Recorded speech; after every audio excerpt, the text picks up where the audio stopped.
നിങ്ങൾക്ക് ബയോളജിയിൽ മാർക്ക് കുറവാണോ എങ്കിൽ BSc നഴ്സിംഗിന് അഡ്മിഷൻ കിട്ടില്ല എന്ന് പറഞ്ഞ് ആരെങ്കിലും പേടിപ്പിച്ചോ? എങ്കിൽ സത്യം ഇതല്ല. പല കുട്ടികളും കരുതുന്നത് +2-ന് 90% മുകളിൽ മാർക്ക് ഉണ്ടെങ്കിൽ മാത്രമേ നഴ്സിംഗ് പഠിക്കാൻ കഴിയൂ എന്നാണ്. കുറഞ്ഞ മാർക്കുള്ളവർക്ക് ഈ കരിയറിലേക്ക് വരാൻ കഴിയില്ല എന്നൊരു തെറ്റായ ധാരണ പടർന്നു പിടിച്ചിട്ടുണ്ട്. ഇത് കാരണം കഴിവും താല്പര്യവുമുള്ള പല കുട്ടികളും തങ്ങളുടെ സ്വപ്നം പാതി വഴിയിൽ ഉപേക്ഷിക്കുന്നു. മാർക്ക് എന്നത് ഒരു അക്കം മാത്രമാണ്. അതിൽ നിങ്ങളുടെ കരിയർ നിശ്ചയിക്കരുത്. ബയോളജിയിൽ നിങ്ങൾക്ക് കുറഞ്ഞ മാർക്ക് ഉണ്ടെങ്കിലും നഴ്സിംഗ് പഠിക്കാൻ വഴികളുണ്ട്. നിങ്ങൾ അറിഞ്ഞിരിക്കേണ്ടത് മിനിമം എത്ര മാർക്ക് വേണം എന്നതിനെ കുറിച്ചാണ്. മെറിറ്റ് സീറ്റിലും മാനേജ്മെന്റ് സീറ്റിലും അഡ്മിഷൻ ലഭിക്കാൻ വ്യത്യസ്തമായ മാനദണ്ഡങ്ങളാണുള്ളത്.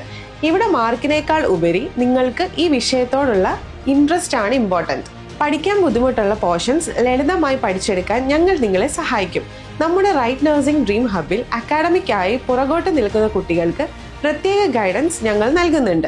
ബയോളജിയിലെ അനാട്ടമി ഭാഗങ്ങൾ നഴ്സിംഗിലെ പാഠഭാഗങ്ങളുമായി എങ്ങനെ ബന്ധപ്പെട്ടിരിക്കുന്നു എന്ന് നിങ്ങൾ മനസ്സിലാക്കിയാൽ പഠനം വളരെ സിമ്പിൾ ആകും. നിങ്ങളുടെ +2 ബയോളജി മാർക്ക് അല്ലെങ്കിൽ പരീക്ഷയെക്കുറിച്ചുള്ള പേടി താഴെ കമന്റ് ചെയ്യൂ.